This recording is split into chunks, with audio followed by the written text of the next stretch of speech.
Hey. Yes, yes, yes, yes. We are on. We are live and we're going to be grooving. We are going to be grooving. We here. I'm going to put on some music for right now. And we just going to groove to some Joe Levy. That's how we're going to do it. Yes. Actually, next week's guest will be Joe Levy. He will be on the show next week, next Friday. He's on listening right now. One of my favorite cuts. I told y'all. I often wonder if you're magic. We get to it. That's what's wrong, but those things you do got me addicted. I don't want no end. Your ways really fresh and love. Hey Steve, is that light good? Yes. Sweet love. We're missing somebody. we coming back in. Okay. Just can't get enough. Hey, this is Joe Levy. He will be on next Friday. He's number one. Yes, number one album is right now in the United States. I grew up right around the corner from this young man. He will be on Friday. Y'all be looking forward. Go easy down. Mike has feedback, and we're gonna get started right now. I want to thank y'all for coming out to the Doctor of Love, and this is where we make love and relationship things happen. You know, I want to go around the table and everybody introduce yourself, starting with the lovely Toi. Hi, welcome everybody. Thank you for having me, the Doctor of Love. My name is Miss Toi. I am called a Live Financial Female with Virtual Financial Group, and I'm loving this nice discussion on finances and relationships. I hear feedback. Yeah, somebody has feedback. Oh, I don't know if I can be heard. Can you guys hear me? We can hear you. Okay. But there's a delay, like an echo that follows you, but it's coming from someone's sound. I don't know if it's from one of the guys. I'll start hitting mute for. Yeah. I'm trying to make my screen the full screen also. I'm seeing something on the side that I don't. Yeah, you have black on your side. Yeah. Actually, I don't know how to work yours. I don't know what that is. On both me and Dr. What? Well, sometimes on the stream, yeah, okay. Yes, Steve. Well, go ahead and introduce yourself. Oh, okay. Well, my name is The Ball Game. You know, y'all know what it is. I'm not a relationship expert, but what I am, I'm educated. I do my research. I love these discussions. I just come from the streets, born and raised in the 619 Southeast San Diego, graduated from Lincoln High School. I have a degree from Liberty University in business administration. I have a master's degree in communication and human services from my alma mater as well. So, don't get it twisted, educated with a little bit of gangster on the side. So that's the ball game for you in a nutshell. And Linda. Yes, I am Linda Hart Streeter. And I am a marriage and family therapist. I am a life coach, relationship, and behavior coach. I'm an author. I've written a couple of books. And I'm a minister. So I enjoy the conversations about love and relationships. I've worked as a mediator in family court. So I've seen many cases, many people on various relationship issues whereby they're just unable to work out their conflict. So consequently, I wrote one book dealing with conflict on how to resolve conflict. So that's what I do. That's what I love. And it's love and relationships with Linda. All right. We're going to be coming back to you later. And we have Leonard Weaver. Come on. Hall of Famer. Hall of Famer. Hey, we had to, before I introduce you, we had to go to Toi. Toi has to say hi. Toi is in La Jolla, California. Getting ready to go hang out with my girlfriend Macy. Yeah, we want to say hello, Macy. I went and met Macy earlier. Hi, y'all. Hey, wonderful. Yes. How y'all doing? Good, Man, good. we about to talk about that love and relationship. And Toi, you better be careful out there. And I see that smile. I see you up to something. Toi might have had a few drinks in her. So Toi is my go-to person when it's when Linda don't show up or Mike don't show up or whoever don't show up. That's my go-to. She always say I'll get her at the last minute. Call her at the last minute. So Toi, we're gonna put you on mute. Just and we wanted gotta to say hi to y'all. We love you. How you doing? We love you. We do.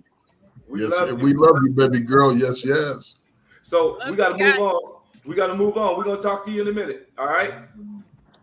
Huh? We're gonna talk to you in a minute. Okay, I put her on mute. So, come on, Hall of Famer. All pro. Come Don't on. do that. Don't do that. How y'all doing? First of all, how y'all doing? It's a pleasure and an honor to be here, man. I mean, listen to all the introductions. You all are absolutely awesome, and I'm excited about joining this conversation. I'm an ex-NFL player. If I go down to the list of degrees, I guess I could say I have my bachelor's in business, master's in sports psychology, and I'm big with dealing with young men. A mentorship called Weaver's Workers, and I'm a life coach, man. And I try to help guys also as well transition from the game into life and normal. So I'm excited, man. I mean, my guy Steve. I mean, Dr. Love, man. I appreciate you having me on, and it's a blessing to be amongst all of you all. Thank you very much for this opportunity. Black opulence. Yes. Hey, aren't you a minister too? Are you a minister? I am. I'm an ordained elder, minister, preacher, and evangelist, and so I do travel and speak, and so I'm excited. Like I said, man, I'm hyped. I mean, I don't look like it right now, but I'm hyped. Oh, I already know. Hey, I'm telling you, it's a different thing in being in the world and then coming in between those lines. Absolutely. Once an athlete gets in between those lines, it's a whole different animal. Absolutely. It's a whole different animal. So yes, sir. We might even talk about that later. But let's discuss. I don't know. I can't say too much, but Mr. Wheeler and I, we kind of hooked up in the last few weeks and got together for some good stuff. But I ain't gonna say it because we were signed to secrecy. But we'll be reaching out to you guys and telling you guys what we're doing in the near future. So let's go, Linda. What we talking about tonight? All righty. So family, I'm sure you're ready. This is a really great topic that we have coming up tonight, where we're talking about finances and relationships. And we know that finances are just one of the relationship destroyer when people are unable to have conversation and dialogue around money and how to manage money, because people have different ideas about money. Their relationships with money is different. And as a result of that, two people come together in a relationship. And one of the first things, and of course, we know that divorce, the top three reasons for divorce in our country would be because of money, communication, and sex. So tonight, we talked about communication and sex. So tonight, we're going to address the issues of finances. Put your question in. And we want to say thank you, too, for all of our audience there. I see Cheryl. Hello to you, too. And Georgette. Hi, Peggy. Hello, Regina. And Jacqueline. So good you guys are joining us tonight. So we're going to get down to some questions, and if you have questions, don't forget to drop them in the chat. Well, getting started. Someone said they were waiting to get these questions to you, Stephen. So here we have some great questions. First of all, did anyone else have any comments before I start with the questions, or any of you, or should I move forward with the questions? No, I'm ready. I'm ready to see whose fault it is. Okay. Georgette. Okay, so let's just go. Okay, we're gonna go with question one, number one, and which is really interesting because this is what determines. Wait a minute, no, not what determines. What determines qualification? And the question is centered around, when it comes to finances, who is the best qualified person in the relationship to make financial decisions? Mm. That was That's the main point there. Who's the best qualified? And then they go on with the second question, what determines qualification. So let's just deal with who is the best person qualified to make financial decisions. Can I start? Yes, if you would like to. Well, it is my opinion. It's the person who's the most responsible. Exactly. You understand what I'm saying? It's who's ever the most responsible in a relationship. Somebody who's going to step up, get things done, make sure that the bills are paid, make sure that the water is running, make sure that the lights are still on, and making sure that the household is able to feed itself. That's the person who should be in charge of the finances. But I will say this, just to be a little facetious on the side, women always want to control the money. Nah, you dig what I'm saying? Always, But why is that though? Why is that? Why do you think women want to control the money all the time? Right. Well, I mean, me myself. Well, see, this is my thing, because I'm at an age right now where if I'm able to go to the mall and grab me an outfit, a pair of shades, and I'm able to get on the plane and go somewhere and have a good time, I'm fine. But I think that women, and I can probably be a little biased with this particular statement, but I think that women spend more money than us. Well, I think they supposed to and they should. Because we simple, for real. Wait, hold on. Toi just said something. What'd you say, T? I said, I think you are being biased because, okay. If a woman knows her priorities, and also, like, say, for instance, a woman like myself, I know how to do certain things that would cost another woman maybe a significant amount of money, but I do those things myself. So that saves me money, and being that I've been single since 2015, and I have to manage my budget. As fine as you've been single that long? I'm sorry. I've been able to do that from financing and being in corporate, and so I help people with their budget. I help women who get divorced with their budgets and all that. So I don't necessarily think, like you said in the beginning, it's the most responsible person, whether man or woman, because I've seen some men who could spend some money on some shoes, some tennis shoes that cost like $200, $300 for a pair of tennis shoes, and they got a fetish for it, so they got a closet full of them. So, right. Well, I tell you what I would love to do too. I would like to layer that. I agree with you 110% in terms of the most responsible, but I also think with that responsibility too, the individual who's there needs to understand as well that doesn't mean power entirety. I think we have to always keep the team aspect in perspective when we're dealing with an entity like that. When you're talking about, hey, I'm going to be the responsible one. I think that's where a lot of the issues start to rise from. Now, I'm sitting here right down in my notes as well. We can go way back even before we even get to the point where they're married, dealing with the whole financial piece in terms of what you came from, how you grew up, and how things were done in your household, because those also contribute. So with that being said, I mean, I definitely think with the responsible one, the individuals have to have a mutual respect for each other to understand that when I say they're responsible, I'm trusting them. And that person has to also, in return, who's responsible, has to trust that person is going to trust them as well. So it's kind of a two-way street, just to layer on top of what you guys are saying. I think that's where I'm sorry, Miss Linda. I do not like to cut you off. Ladies first, always. Okay, I was going to say to that question, because I heard who is the best qualified person to handle the finances, and so when people start talking about most qualified, what do we, to make financial decisions? Making the financial decisions and managing money is two separate things.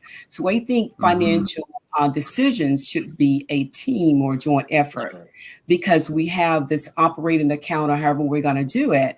And if we're kind of trying to save money, do, like our retirement funds or whatever, or make large purchases, that's a team, that's a joint, because one person's decision affects or impacts the entire family. So I don't think it's a qualification for making decisions. I think that should be joint decision.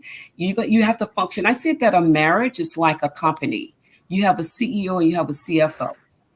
one person doesn't do everything, and those two people talk, because one may have the vision for the company, just like for a family, but the other one may be the financial person who can actually see, project, or whatever. So then when we start managing money, we have a money manager who knows how to keep a budget, keep records, right? They make that budget. They know how to follow a budget. And when it comes to decision, they can sit down if they're going to make a major purchase or whatever to say, do we have the funds available to do this, for instance, you see? So there's two things in that area there. So I think that two people have to work together because, and part of that, especially if you're a big spender or depending on your relationship with money, you may not be the person to be out just buying without consulting with the other partner or your party to determine. But Miss Linda, what happened now? Let's talk about ideology when it comes to spending. So what happened when there's a conflict? Okay, well, I want something here. You know what? There's a question here that leads to that too, because there was a question that stated, what determines qualification, number one. But then there was another question at the very end where the person asked, what if the two people can't come to an agreement or decide on, what advice or whose advice do they follow? So that. And well enough, I'm sure more than me, because like I said, I'm not an expert, when it comes to, I'm a ghetto expert, but I haven't. All right. Hey, let's try this. Let's try this. Let's Miss Toi Fly, the financial officer. Let's role play. Let's try a little role play. Let's say you and Leonard are married right now. What financial advice would you give him if you're talking to your spouse? That's a good exercise, because I want you to answer it, Leonard. I got you. I want to see where he gonna spend and where she gonna spend. Okay, so what is the scenario? Yeah, Dr. Love. You guys are looking to buy a house. You guys are just probably a year into marriage, and you guys are about to buy a house, and you guys trying to have a kid at the same time. So, what advice would you give your husband? Well, I mean, first of all, it's a two-way communication. So I would ask my husband here, if we sit down and see where our finances are at first and foremost. What do we have right now, and what are both of us bringing in at the time? And what are we spending on necessities versus needs and wants? And maybe we might have to cut out the wants because now we want a home and a child. Oh yeah, you're talking about absolutely expenses there for real, and both of those, if we get into them, there's no turning back. I mean, you don't want to lose your home, and you definitely got to take care of your child. Well, let me phrase it another way, because those you don't know, see, Leonard was like over a $15 million man. So just say you was a regular person making let's say $150,000 a year. Okay. So then I would ask my husband, what type of home, do you think we can afford, honey? Well, I mean, at the end of the day, now let me make sure I'm clear though. $150,000 a year collectively. Not a day like you used to make. This is making $150 a day. So 15 million is out the window. You got to come down. He's like, I got. I gotta come on down. We're not living. We're not gonna live on the hill, baby. We gotta come down. I'm sorry. No, I put you in yeah. I feel the pressure. No. I mean, I would definitely sit down with my wife and I would let her know. We would have to have a conversation clearly. And what I would communicate for me myself, talking to my wife is like, hey, look, where do we stand financially with what we spend and what we're trying to do? We do have a baby coming. We know what that's going to be. Longevity is something we can't predict. But, at the end of the day, is this something that can we cut back on this? Can we do the beans and rice for the next couple years to be able to make that happen? So, I mean, that conversation, man, it'll be tough, but I would agree with her 100% that, let's really sit down and lay out the plan before we go make any decision. Let's really come down and see what our expenses are. Let's come down and see where we are financially, what we have in savings. What is it going to really take for us to handle and not just purchase? Because like you said, when you're making $15 million, hey, we're gonna go get that house. Oh, we ain't gonna win. Right, Baby, right, let's go right. get it. Versus now being in this particular situation, I would tell my wife, baby, let's take our time. Let's see how much we got to put down. Is it 20%? Do we got to go FHA? Do we got, what capacity, loan we got to go with? And then we can kind of go from there, and try to make that work. Yeah. And along with that, I mean, we may have like some IULs or some things that That's we right. can dig into. So, That's you right. know, annuity. So we could sit down and see, can we now borrow from and then pay ourselves back? So just seeing all the aspects of where we can get revenue from and liquidate. That's right. Would make sense. It's important what city, also what city we're going to live in. Absolutely. That's the biggest. I think that's the biggest. There you go. Yeah. Is the environment conducive for us to raise kids? Those types of things. I think sometimes though, when you're in that particular situation, and there may be people on the line who are, where it seems like you're making such a major decision where, man, is it safe, but can I afford it? Because you don't want to put yourself in a situation where I can't afford it, but I want to be safe. But then you back where you didn't want to go in the first place because you made that jump and couldn't make it in the first place. So it's a very fine line, man. But at the end of the day, I'm a proponent of doing what we have to do. Not a long-term plan. It's a short-term plan, baby. Let's get in here. Let's grind. Let's do what we need to do. Let's pull whatever aspects of money we got to put together. Let's go out and I'll get an extra job. Whatever I need to do to make it happen, that's what I'm going to do to make sure that, number one, that my wife is secure. Because that's my job. Look, that's the rational thinking. Yeah. You know what I'm saying? That's the rational thinking of the people on this particular panel. There's still a flip side to this. You understand what I'm saying? How do we handle the conflict if somebody is thinking differently from the other? So I want to go there. I want to go there. To answer your question, again, like when people there was this question Stephen asked today about, keeping a person, keeping a man, keeping a woman, whatever the case may be. It was why can't a man keep a woman? And I said I could sum it up in one word, and it was just called compatibility. So there has to be compatibility when it comes to goal and finances and anything else in your relationship. Anytime there's not compatibility and you have two people or one person in the relationship who wants things to go their way and they can't agree on anything, we already know what happens to those relationships. They end up in divorce. Right. It's either we function as adults. Not all the time, Miss Linda, because but let me say this: it may not always end up in a divorce, because I've seen people be together many years, 30 years or whatever, but they're very unhappy. They have not succeeded or reached their potential of what they could have been or achieved the things they could have been, because you know what? They could never get on the same page.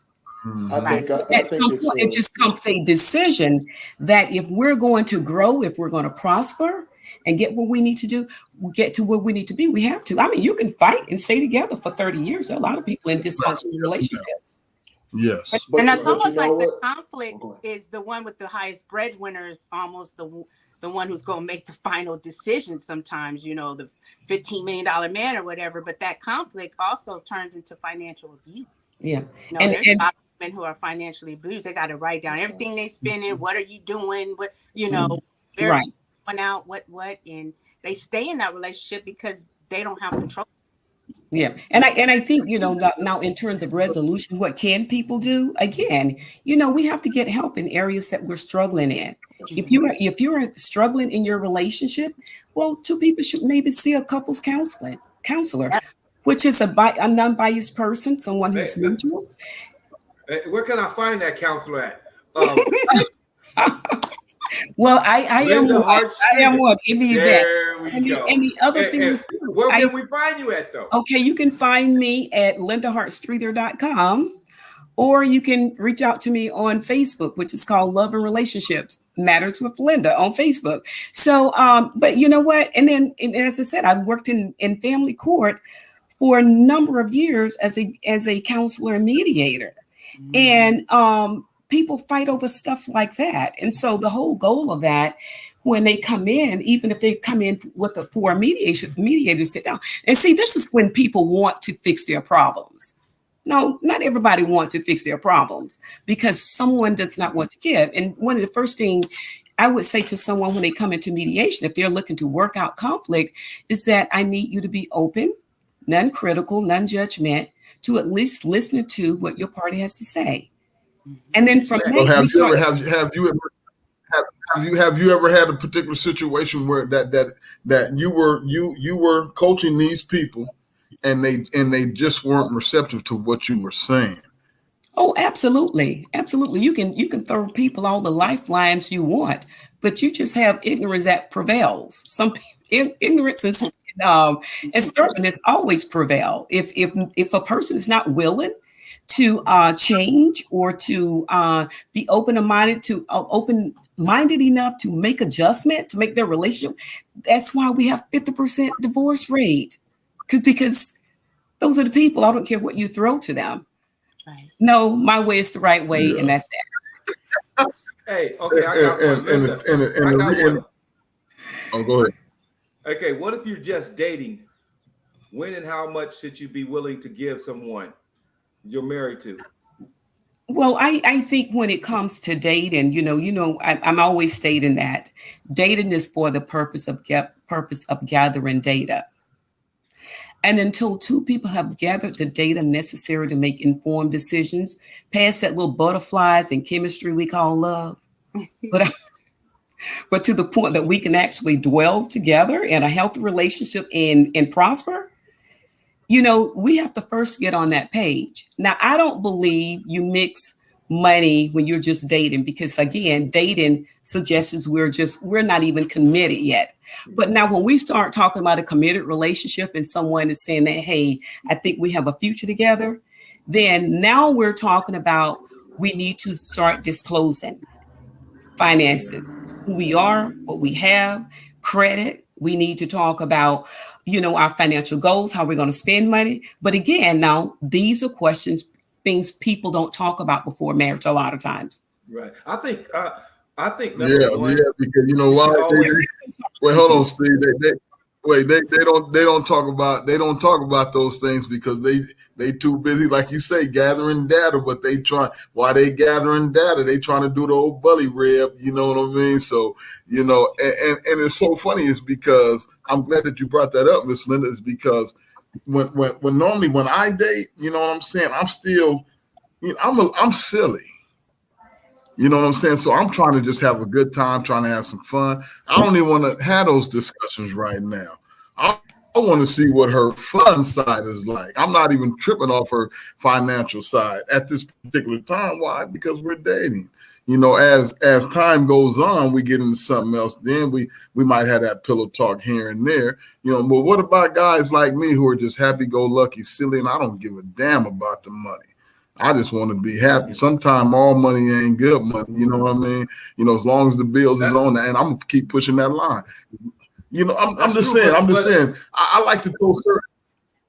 Hold on, Steve. I'm just one thing. I like to throw those particular scenarios out when we're talking about finances and relationships, because we're all talking about, okay, what do we have to do as a people to be responsible and to be compatible and have these beautiful talks about us, about what we need to do to handle our financial situations. But what about the people who really don't care? Well, I mean, and that's a good question, but I mean, I'm wise enough as a person, a human being, not to mention female or male, but as a human being, if someone is just looking for someone to play and kick it with, we don't have financial discussion. We don't, that's I wouldn't disclose my finances to you, and you don't need to disclose yours to me.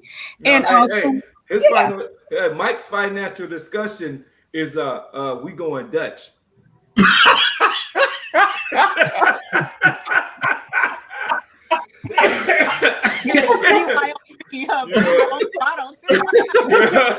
Bring your own bottle. Miss Linda going in tonight. Sometimes she be kicking us, but Miss Linda going in tonight. I'm just saying. I just have to shoot. I just have to shoot some of those questions out there, because nowadays it seems like, especially women, Black women who are successful, it seems like the topic always comes. The money thing comes up first. but ain't nobody trying to, no disrespect to the panel, but ain't nobody trying to tickle nobody's fancy. Everything is always about the money first. You know, how much money, what do you have? What can you bring to the table? I got a question for the ladies. Okay. Ladies, do you look at a man different? Okay. Do you look at Mike different from Leonard? A 15 million plus to a 500,000 plus. Do you look I at don't him make different? 500. Do you look I at him don't make different? good money, but Tell them ball game. Tell them that's a what time good it is, guys. question. Okay. Yeah, I'm just saying, you know, Let I Toya, make good money. I have. okay, Mike, no, let Toya answer the question. Yeah, let her answer the question. Yes, ma'am. Yes, ma'am. Yes, ma'am. Yes, ma'am. Thank you, Linda. Thank you. Thanks, Linda. I would say that Yes, Miss Linda had to check me. Yes, ma'am. I would say I would go by more of the conversation and the character. I'm not going to know that bank account or what that man is necessarily making. Now, if they laid it out there and said, this is what I make, what do you think of me? I don't know if I would even think that highly of that person then, because to me, then it is about the money. So, yeah, I'm going to go by the answers and not even the chemistry, but the conversation. Right. And find out if I'm attracted to that man, his ambition, his goals, things like that. The dollar sign is not the first thing that attracts. Money helps problems be solved easier, but money is not everything. And new levels bring new devils. So you gotta be able to also be able to handle that money. Exactly. And you know what I would add to that? Money cannot buy love. Right. Okay, I know we have another question on here. What was the other question? Because we only have Leonard for a short time. I know he's coming back. Yes, he's coming back. So this man right here, we need to hear him speak. So let's go to the next question. So we can get some okay, so we wanted to talk about the qualification, you know, that is one of the questions. And then the parts to that question was, does a person need to have an education in finance, have an education? Should that person have degrees in finances and accounting? You know, basically what determines qualification is the question. So you want to talk about that? I would love to jump in on it. I mean, first, I would love to go back. Because I felt like the conversation, I mean, that's fantastic, everything that we've been talking about. But like I said earlier before, for me, everything is about the root. I love what she was saying earlier about, you know, when she sits with the man, she's looking for the conversation. Even with compatibility at times, you may not necessarily be compatible with someone in terms of how you guys, you know, do whatever you do in life, but you can have a great conversation. And I think that's the key, is the conversation you're having, what you're talking about, what you're discussing, the range of what you're discussing, how you guys come off with each other, and then where you are as a person. Most people are jumping into relationships from one relationship from another. They jacked up, don't know what they're looking for. They got culture telling them one thing. They got parents telling them another thing. They got their friends telling them one thing. So you got this array and this hurricane of information going around without even settling for yourself. So if I had to give anybody information out there who's wanting to know about, you know, how to go about that dating scene, man, get yourself together first. Right. Get yourself together. Heal from your relationships. Right. Find out what went wrong on your end. Don't worry about what they did. Learn how to forgive that person. Let go of whatever they did to you, how they did it to you, so that you can allow yourself to be available emotionally, physically and psychologically, so that when you have that conversation with that person, you're not viewing them from the lens of the past relationship you had. Now, moving forward in terms of the qualifications of what it takes, you can get a degree. It's people out there with degrees that are terrible with money. Degrees don't necessarily mean you're the most qualified, but I will say this. If there is a high level of trust and understanding between both people in their relationship, there's going to be a mutual respect of who's qualified and who isn't. Yes. That qualification may not come by how that person handles necessarily the money, but that qualification will come by how that person handles her heart or his heart, and how they handle the family, And so therefore, sometimes that will communicate to the other person like, no, you know what? They think about us first versus themselves. And sometimes that will spark. So qualifications can go up and down. But if I had to say anything about qualifications for anybody out there listening, you know, take your time and look at your spouse, your mate, or the person that you're with, and really evaluate them outside of everything that's happened up until this point, and try to view them as a blank sheet and say, man, what have they really done since we've been together that lets me feel comfortable? Because that's what it's about. Do I feel comfortable? Do I trust them enough to allow them to make decisions?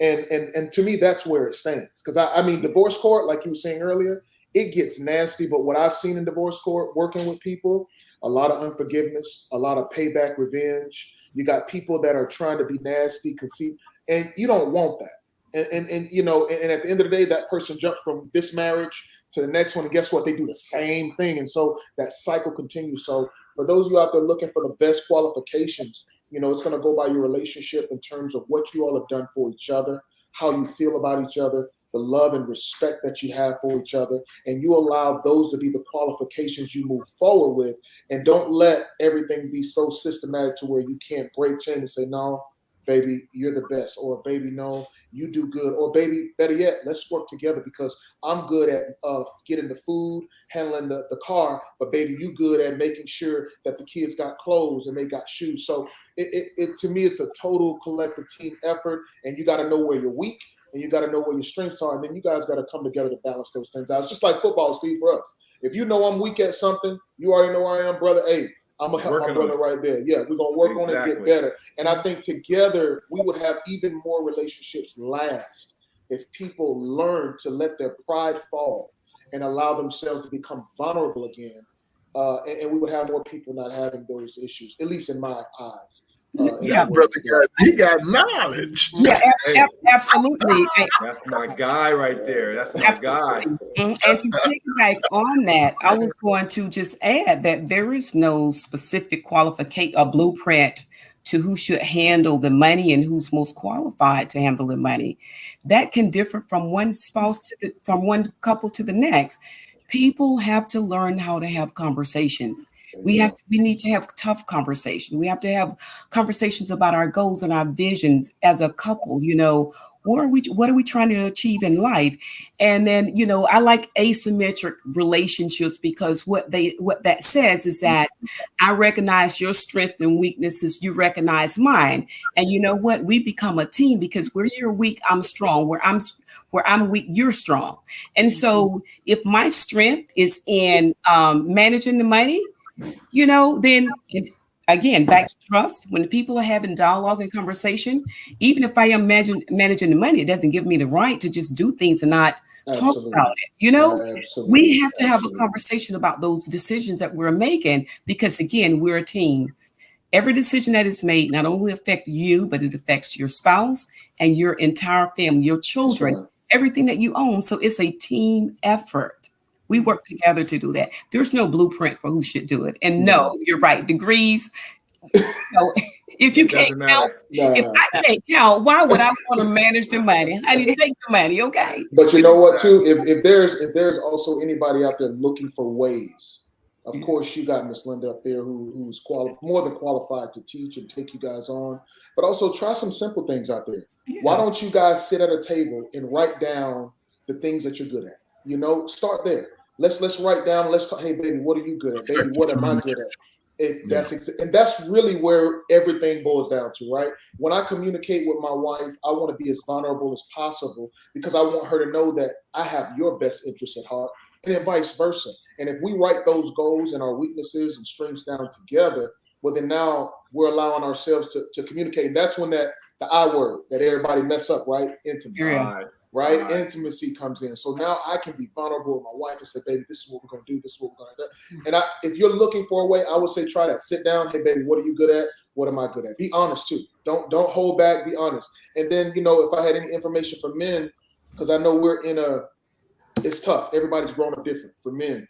And I dealt with this a lot. Really, how I respond to my wife, my spouse, when she's sharing those things. Because like Steve, me and him talk quite a bit. Men and women are different. And sometimes men, the way we respond will make our wives or our significant others close up and shut down, and they won't share and be vulnerable. And that's a dangerous place, you know. So, and vice versa, you know. So let's make sure that we come together. Let's write them down. Let's talk about them. Let's put them on a contract, baby. I'm gonna do this. Let's make one out for each other. We're gonna do this. You're gonna do this, and y'all write it down. Check mark who's gonna do what. Date it. All right, and then that be y'all agreement with each other that y'all can always check in. Put it in your notes on your phone. Who paying the bill today? Oh, that's my baby. Okay, who? They got that. You know, and hold each other accountable and create a system of trust and value so that you guys start building each other up. I'm sorry it took so long. That's all right. Toi, I want to hear from Toi. Yeah, real quick, I'd love to say something with that too. And when I do like financial needs analysis with a person, the first thing we ask them too is, are you married? You know, because we want both to be there, or we call it a one-legged appointment. And nobody really can walk on one leg, you know. And so after they see Linda and they get their communication together, everything, and they come to try to diversify what they have and make sure they have enough for when they retire or whatever else, we want both there because we want. And I've had situations where I've talked to just the husband, and then the wife's like, nope, I wasn't there. I don't know what this is. I don't know what this is about. And the whole thing goes, you know, that's to where the the conflict comes. Yeah, and he may have known that this is a really good situation. So then we ask, when is it a time available for both of you to come together? You know, because we have financial experts that are sitting there too. It's not always just me. Somebody's portfolio can be a $15 million portfolio. And I'm a coach, not a player sometimes. So I can look and see what you need, but that don't mean I'm right there where you at, you know? So at the same time, then we have other people that we bring in that has 30, 40 years in the business and know how to handle that situation. So we need everybody involved that make the decisions. And with a couple, both make the decisions together. That's good. Exactly. And that's what spells success. And because what I was going to say, and you know, in addition to that, Toi, was sometimes we need to sit down and just, because think about it, in most cases, you know, people come from backgrounds where we didn't have financial literacy. Yes. Yeah. Two people need to sit down and at least do a basic budgeting class to learn. If you don't know how to budget your money, sit down together, have those discussions, get some books, educate yourself. Ignorance is not bliss. Okay. I believe and learn how to build your credit on top of that. Yes, ma'am. The thing right now that we don't do as black families, we have to bring our kids in. We have to teach them. Yeah, we got to teach them too. They're not going to teach you in school, so we have to teach them. So, Linda, I want you to go down the list. Can you read the comments? We can answer some comments. Okay, so let's see here what we have so far. Okay, someone just commented that part. Lewis said, trusting someone to make decisions can also be bad if the decisions made are bad. Yeah. And again, you know, I say to that, Lewis, and to others, it's not trusting one person to make the decision. I don't understand that when you have two functioning adults in a household as a team, that I got to trust you to make all the decision. That's a joint decision. Do you know how many people have end up trust this? I used to do debt management too. Do you want to know how many tons, scores of people in so much debt, they don't even know they're in debt because one person was managing the money. They never looked at a report. They didn't even know they were filing bankruptcy. Okay. They didn't even know they were there because they're not having conversations. That's not a one-person decision. It's a team. And if you can't function as a team, your relationship is already in trouble. There it is. That's it. So who is that? And you know, while you're looking, you're talking about professionals too. Like there's a lot of doctors and lawyers and people who they focus on profession, but not necessarily their finances. And so they really, you know, and that's understandable. They spent a lot of time being great at what they do. So to hire someone else that focuses on being great at helping them with their finances is the right thing to do. Outsource what you're not great at. That saves you time and it gets you in the right position. I believe Leonard can fill me on this one. I believe in chemistry. If you're going to be a team, if you're going to be you and you have to build the right chemistry. You can't pick. I always tell people on championship teams, you can't. I play a little something with some guys I do, and they always pick the best players of all time, and I always tell them, and that might not be the chemistry. that's not gonna work because there's only one ball. If you don't have the chemistry to build a team, then you're gonna fail every time. So it comes with, if you and Leonard are together, you guys you have to talk. You have to sit and talk. You know what I'm saying? There's not one person that's gonna be right all the time. You know what I'm saying? You have to sit down, make that plan, and make that plan work to the best of you. And I mean, it's like, I agree 110%, Steve. I was telling a young man the other day, he was asking me about relationships and how to pick a lady. And without getting too crazy with that, what I told him, I said, listen, it's nothing wrong with the woman being beautiful. I said, but you know what? You want to look past the beauty and see what she does. You know, he was like, well, what you talking about? I was like, well, let me give you an example. I said, if you see a beautiful woman, but you've never seen her cook, you've never seen her clean, and those are the things that you like, why would you marry her? Why would you get in a relationship with her if you know it's going to push you over the edge and it bothers you? I said, so these are some of the things that you, like you're saying, when you're picking and you're trying to communicate, find out where that chemistry is, you do have to look at yourself and know yourself. And it all goes back to you knowing who you are in the root, man. It goes back to where you at. So, ball game, you something else, man. You something else, man. But no, it all goes back to where, you know, to the root of everything you're coming from and your mentality. And I would say to you too, Lewis, out there as well, you know, sometimes, and I'm not saying you're around bad people or anything, but sometimes we also got to be very mindful of who we're around. What messages they're putting into our ears, and because sometimes a lot of married guys, they like to hang around with a lot of the single guys. And I'm gonna be honest with you, man, that's not a recipe that always works for what you're trying to do in life. So just be mindful, but trust. How do you do it? Like she said earlier, Miss Linda, if you don't got it now, man, y'all in trouble. You know, you got to come back to the drawing board, Doc, and say, baby, maybe it's some things you did that I didn't like. And we need to revisit because it really hurt me. You need to be vulnerable to her about it. And let's find out how we go from there and fix so that you this one flat tire can be fixed and you don't mess around and have 4 missing wheels when you pull up at the 7-Eleven at some point in time. Somebody got at me today saying that they would also like to talk about, I think loyalty also can be a topic that's in tandem with what we're talking about right now, because I was looking at this particular segment with the brother, what's his name, Kevin Samuels, and another sister, and one of the sisters was just saying, you know, it's really hard to find loyalty with men out here nowadays. You know what I mean? So I think that's another topic that we should tackle when it comes to relationship and finances as well. But what's on top of loyalty is trust. You know what I'm saying? It's trust. If you don't trust a person, they work together. If you don't trust somebody, you ain't gonna be loyal to them. You know, every time they tell you to do something or ask you to do something, you're not gonna do it. But in a relationship, we must have trust. You know, that's love and relationship. Trust the one you're with. But how far are you gonna go? Are you gonna follow that person and you know they're right? Are you gonna follow them to the end of the earth and you know they're wrong? When do you stop? At what point do you stop? You know? And you know, I would go on to say this: people who love each other, trust each other, have loyalty with one another, those people in most cases are not struggling with differences in finances.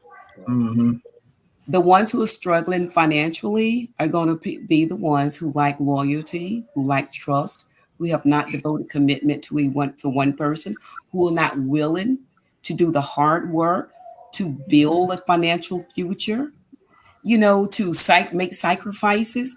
You know, and I have to say, chemistry is something we feel initially with people, but it moves from chemistry to connection as the relationship grows.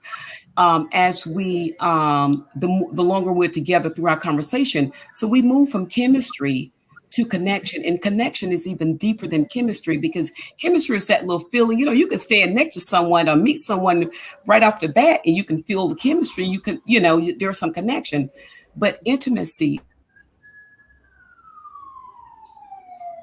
Did she freeze? I think she did. Yeah. She froze. But Yeah. we have 9 minutes left. I want to hear a little bit from Toi. Toi, you that financial lady. You know what I'm Yes, saying? Make me rich. Make But me I rich. want to touch on also about the young man that asked about the woman. And beauty to me is fleeting, like you said. You know, that's here today and it can be gone tomorrow. Or you can also make it a glow up. Somebody can lick a mess and become, you know, where they're a beautiful person. So that part of things is taking them to Proverbs 31 and teaching them how to be that type of woman. You better preach, don't you? Proverbs You what? better And what? you better Proverbs preach. 31. What does that say? That Come on. proverbial that whole chapter. I mean, that whole chapter that a person needs to just go and read. If I tell you, then you won't go there. So I'd rather just put that scripture out there, that whole chapter, and how that woman was talking to her own son. You know, and read that. That's an assignment for whoever's listening. But and that's the type of woman a woman should need and want to be. In Proverbs, period, that whole book helps your personality, your character, everything about a person, you know. So along with that, that's why I feel like being trustworthy with finances and people understanding that inheritances and all that started from so long ago, you know, and that's something we should do. And I hear a lot of times people say, oh, when I'm just gone, just, you know, bury me wherever or whatever. But they're not really thinking about generational wealth. That's right. You know, their own family later on, setting them up. And not only that, there's aspects where they can use those policies themselves to build more, to buy more and pay back themselves and, you know, things like that. So I provide a book that's called How Money Works, Stop Being a Sucker. I give it for free. I like to go into schools and teach the kids, whatever possibility of people say, hey, come and talk to, you know, whoever about this, I will. Because a lot of our services for financial literacy is giving to the community. Once you give back in so many other ways. So, you know, and that was one thing. That was one thing that our community lacked back in the days. Oh yeah. Was you know how to invest our money to work for us later on in life. You know, during our winter years, and I was lucky enough. Where you know, I own 2 properties in San Diego. I bought the condo that I own right now. I bought that thing about 19 years ago. So I still got about 7 to 8 years left on it. And the price that I paid for it then and what it's worth now, the rent that I'm collecting, and the value, the tax man ended up coming for me a couple of years ago because they did a reassessment on the property. Oh, now it's worth this. So now they want more money. You know what I mean? So that's always the issue. Yeah, you know what I'm saying? So, but I still invested early in my life in a couple of properties to where, and to speak on Toi's point, I also have I have one policy. I think I'm gonna get another one because I'm in good health. I have a policy. It's only worth $100,000, but later on in life I can borrow against it. Then I got one. I tell my 2 daughters and my son, if you guys ever get into some type of financial situation, just kill your dad because I have a policy for them that's worth $400,000. You only have to start today, so put me on that policy. Hey, Willie got 5 minutes. We got 5 minutes. Hey, exactly. I need a hard question.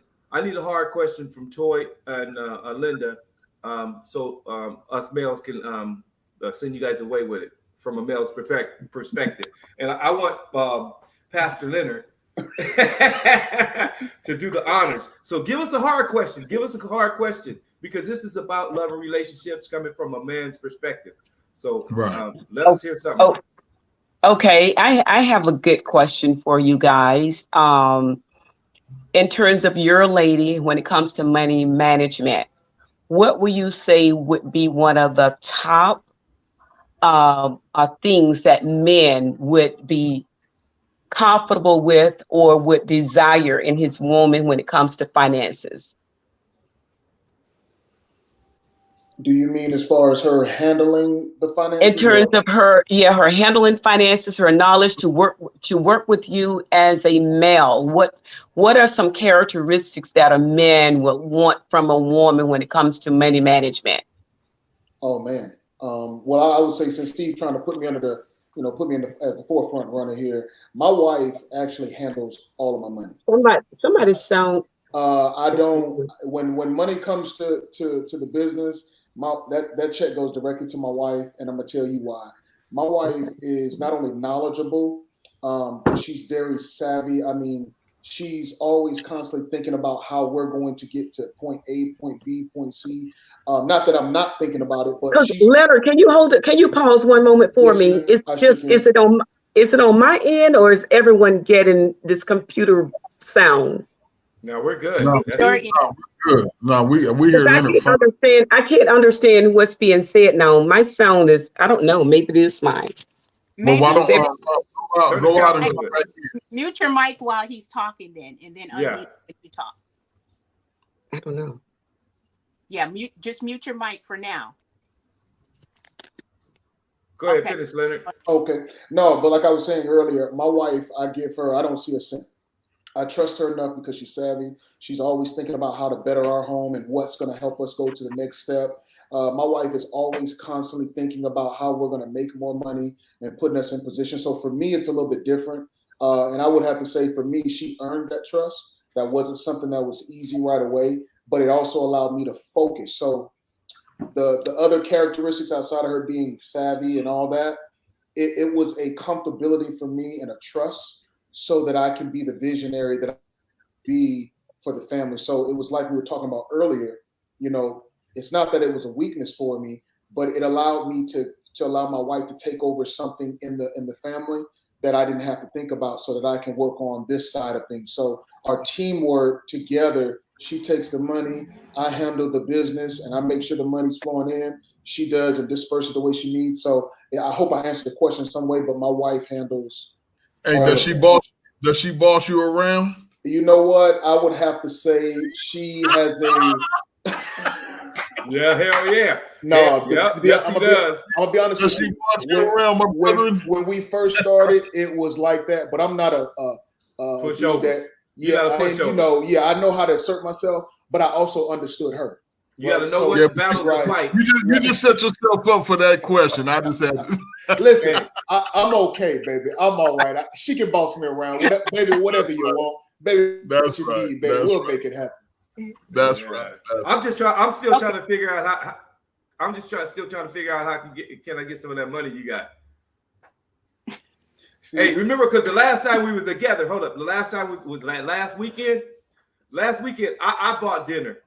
You did. Right? You so did. You didn't buy it for me. I bought it for everybody. Remember, it was my treat. It was my treat. So next time I see you, it's on you. I can't mess with you, man. Oh, man. I have a question. Do you feel that it is okay for you guys to have separate accounts as well as a combined account? God dang right. I do. Yeah. My bread gonna be in my account, period. I'm gonna be the first one to answer that.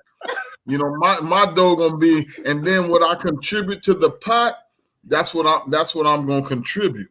But yes, I'm gonna have a separate account. Yes. I think it's important. I think it is important that your wife or your significant other, have that hers, and however you guys decide to disperse the money. For me, if money comes in, hey baby, you take 5-10%, I'm gonna take 5-10%, whatever. We'll put the rest in the pot. This is, so I do think it's important. The big items, we come together and we make the decision on. Do whatever you want to do with your separate accounts, as long as it's not over whatever amount that we agree upon, and we go from there. It's that time. It's that time. Unmute Miss Linda's mic. I didn't mute it. She muted it. So, first, I want to thank everybody for coming. This is the Doctor of Love. I'm unmuting her mic, but it's not unmuted. But next week will be my boy, Joe Levy. He has the #1 jazz album out right now. He has the #1. Joe Levy will be joining us next weekend. So Y'all I'm gonna give me leave a it, so topic, kick back give me a that way. topic, and we're gonna keep moving. Let's go around the table and introduce ourselves, who we are, and before we head out. Let's start with Linda because her mic is messing up right now. Yeah, it's because I get a lot of feedback, noise. I'm not sure why, but I can't understand what's being said.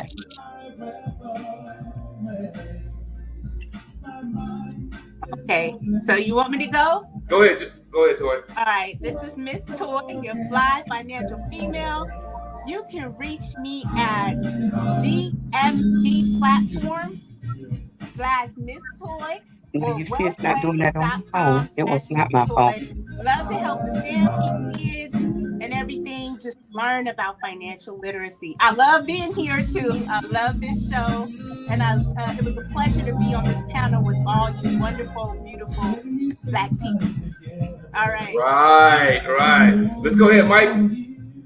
Hey, man, I already introduced myself, man. I'm just gonna pat myself on the back and keep it moving. That's what we're gonna do. All right, let's go straight I to want to say Leonard. one thing about the weave. That man got 9. I appreciate it, sir. Appreciate it. Go ahead, Hall of Famer. Oh man, guys, Leonard Weaver, you can reach out. Now Via you see, it's not doing it at all. It's It going to was be not my Leonard phone. Weaver at Leonard Weaver, Facebook at Leonard Weaver. I'll be there, guys. Look, anything that I can do from helping your child, kid, teen, in high school make the transition, football-wise, some coaching, life coaching, I'm there. Please feel free to reach out. Yes. And I am Stephen Pierce, the Doctor of Love. That's him. That's him. This is only where you can come. One place you can get love and relationship questions answered from a man's point of view. So Leonard, we would love to have you back again. I would love to be on. I had a good time. Let me hear you say anytime. Anytime. Oh, Anytime. heard that. Ball game, Miss Toya, Miss Linda. Oh my God, awesome! It's been a pleasure meeting you all via this. Steve, I appreciate you having me on, man. This was awesome. Come on, you my hero. So don't hang up, you guys.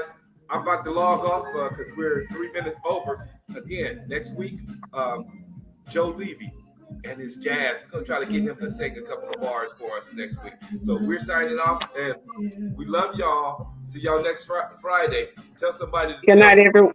Good night. Good night, everyone.